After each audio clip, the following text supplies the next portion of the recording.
of Mice and Men by John Steinbeck. Chapter 1. A few miles south of Soledad, the Salinas River drops in close to the hillside bank and runs deep and green.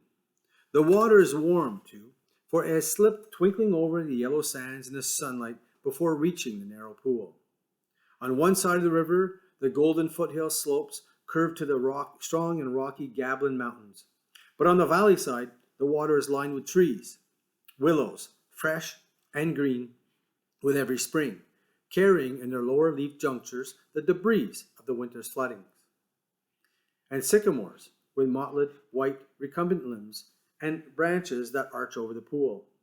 On the sandy bank under the trees that lies deep and so crisp that a lizard makes a great skittering if he runs among them. Rabbits come out of the brush to sit on the sand in the evening, and the damp flats are covered with the night tracks of coons, and with the spread pads of dogs from the ranches, and with the split wedge tracks of deer that come to drink in the dark. There is a path through the willows and among the sycamores, a path beaten hard by boys coming down from the ranches to swim in the deep pool, and beaten hard by tramps who come wearily down from the highway in the evenings to jungle up near water. In front of the low horizontal limb of a giant sycamore, there is an ash pile made by many fires. The limb is worn smooth by men who have sat on it. Evening of a hot day started the little wind to moving among the leaves. The shade climbed up the hills toward the top. On the sandbanks, the rabbits sat as quietly as little gray sculpted stones. And then, from the direction of the state highway, came the sound of footsteps on crisp sycamore leaves. The rabbits hurried noiselessly for cover. A stilted heron labored up into the air and pounded downriver. For a moment, the place was lifeless. And then, two men emerged from the path and came into the opening by the green pool. They had walked in single file down the path, and even in the open, one stayed behind the other. Both were dressed in denim trousers and in denim coats with brass buttons. Both wore black, shapeless hats, and both carried tight blanket rolls slung over their shoulders. The first man was small and quick, dark of face, with restless eyes and sharp, strong features. Every part of him was defined. Small, strong hands, slender arms, a thin and bony nose. Behind him walked his opposite, a huge man, shapeless of face, with large pale eyes, with wide sloping shoulders, and he walked heavily, dragging his feet a little, the way a bear drags his paws. His arms did not swing at his sides, but hung loosely. The first man stopped in the clearing, and the follower nearly ran over him. He took off his hat and wiped his sweat bead with his forefinger and snapped the moisture off. His huge companion dropped his blankets and slung himself down and drank from the surface of the green pool, drank with long gulps, snorting into the water like a horse. The small man stepped nervously beside him. "Lenny," he said sharply. "Lenny, for God's sakes, don't drink so much." Lenny continued to snort into the pool. The small man leaned over and shook him by the shoulder. "Lenny, you're going to be sick like you was last night." Lenny dipped his whole head under, hat and all. And then he sat up on the bank, and his hat dripped down on his blue coat and ran down his back. "That's good, George," he said. "You take some, George. You drink some. You take a good big drink." He smiled happily. George unslung his bindle and dropped it gently on the bank. "I ain't sure it's good water," he said. "Looks kind of scummy." Lenny dabbled his big paw in the water and wiggled his fingers so the water arose in little splashes. Rings widened across the pool to the other side and came back again. Lenny watched them go. "Look, George, look at what I done." George knelt beside the pool and drank from his hand with quick scoops. "Yeah, tastes all right," he admitted. "Don't really seem to be running, though. You never ought to drink water when it ain't running, Lenny," he said hopelessly. "You drink water out of a gutter if you was thirsty." He threw a scoop of water into his face and rubbed it about with his hand and under his chin and around the back of his neck. Then he replaced his hat, pushed himself back from the river, drew up his knees, and embraced them. Lenny, who had been watching, imitated George exactly. He pushed himself back, drew up his knees, embraced them, looked over to George to see whether he had it just right. He pulled his hat down a little more, over his eyes, the way George's hat was. George stared morosely at the water. The rims of his eyes were red with sun glare. He said angrily, "We could just as well rode clear to the ranch if that bastard bus driver knew what he was talking about." "Yeah, just a little stretch down the highway," he says. "Just a little stretch. Goddamn near 4 miles, that's what it was. Didn't want to stop at the ranch gate, that's what. Too goddamn lazy to pull up. Wonder he isn't too damn good to stop and sold that at all. Kicks us out and says, 'Just a little stretch down the highway, down the road.' Yeah, I bet it was more than 4 miles. Damn hot day." Lenny looked timidly over to him. "George?" "Yeah, what do you want?" Where are we going, George?" The little man jerked the brim of his hat, scowled over at Lenny. "So, you forgot that already, did you? I gotta tell you again, do I? Jesus Christ, you're a crazy bastard." I forgot," Lenny said softly. I tried not to forget. Honest to God, I did, George." "Yeah, okay. I'll tell you again. I ain't got nothing to do. Might just as well spend all my time telling you things and then you forget them. And I'll tell you again." I tried and tried," said Lenny. "But it didn't do no good.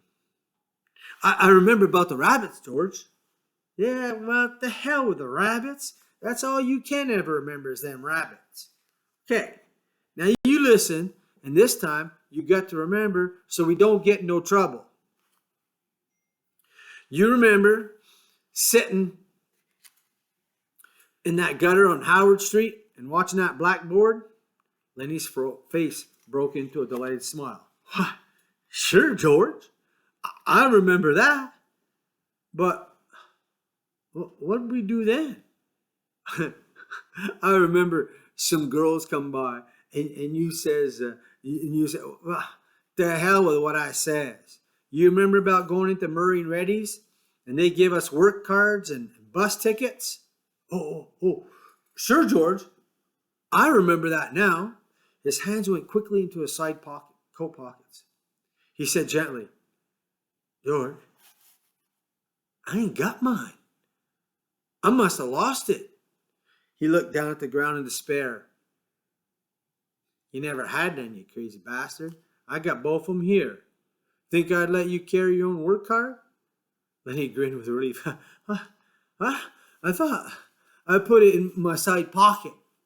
His hand went back into the pocket again. George looked sharply at him. "What'd you take out of that pocket?" "Ain't a thing in my pocket," Lenny said cleverly. "I know there ain't. You got it in your hand. What you got in your hand, hiding it?" I ain't got nothing, George. Honest." "Come on, give it here." Lenny held his closed hand away from George's direction. "It's only a mouse, George. A mouse. A live mouse. Just a dead mouse, George.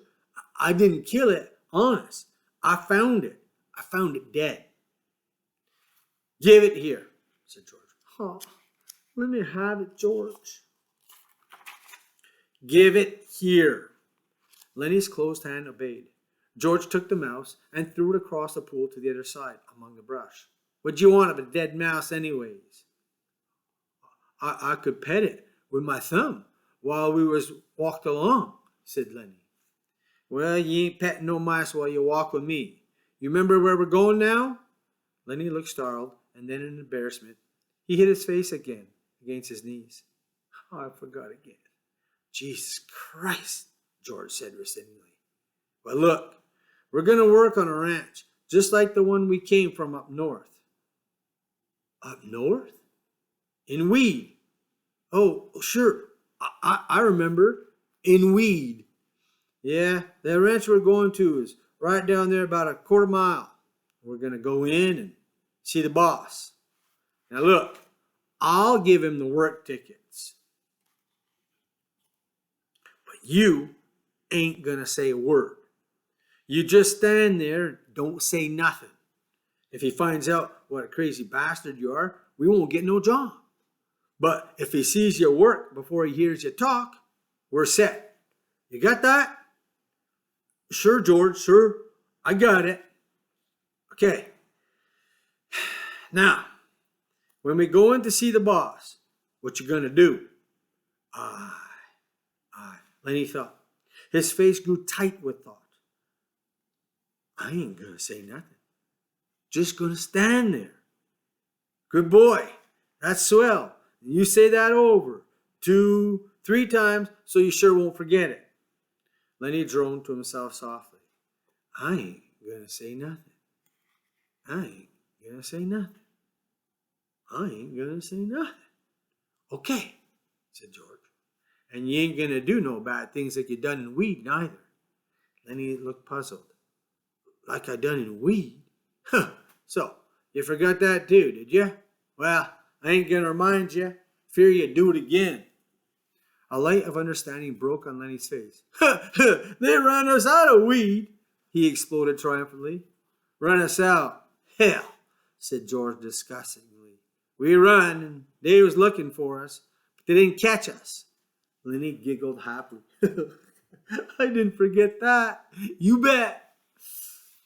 George lay back on the sand and crossed his hands under his head, and Lenny imitated him, raising his head to see whether he were doing it right. God, you're a lot of trouble, said George. I could get along so easy and so nice if I didn't have you on my tail. I could live so easy and maybe have a girl.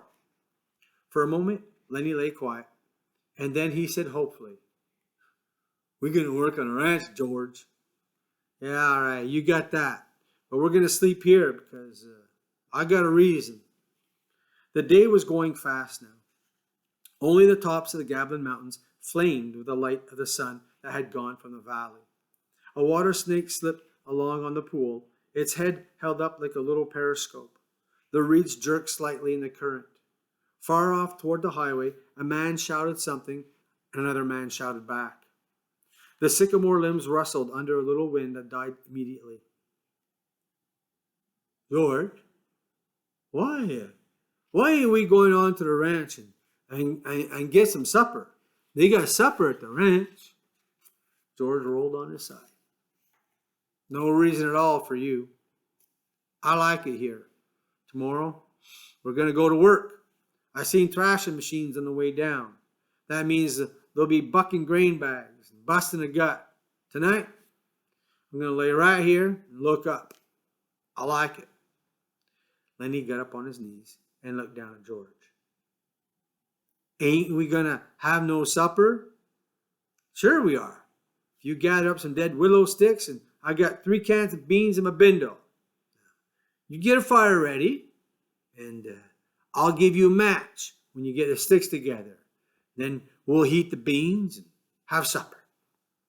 Lenny said, I like beans with ketchup. Well, we ain't got no ketchup. You go get wood and don't you fool around. It'll be dark before long. Lenny lumbered to his feet and disappeared in the brush. George lay where he was and whistled softly to himself. There were sounds of splashing down the river in the direction Lenny had taken. George stopped whistling and listened. Poor bastard, he said softly, and then went on whistling again. In a moment, Lenny came crashing back through the brush. He carried one small willow stick in his hand. George sat up. All right, he said brusquely. Give me that mouse. But Lenny made an elaborate pantomime of innocence. What mouse, George? I ain't got no mouse. George held out his hand. Come on, give it to me. You ain't putting nothing over. Lenny hesitated, backed away, looked wildly at the brush line as though he contemplated running for his freedom. George said coldly, You gonna give me that mouse or do I have to sock you? Give you what, George? You know goddamn well what? I want that mouse. Lenny reluctantly reached into his pocket. His voice broke a little. I don't know why. I can't keep it. I ain't It ain't nobody's mouse. I didn't steal it. I found it lying right beside the road. George's hand remained outstretched imperiously. Slowly, like a terrier, Lenny approached, drew back, approached again. George snapped his fingers sharply, and at the sound, Lenny laid the mouse in his hand. I wasn't doing nothing bad with it, George. Just stroking it.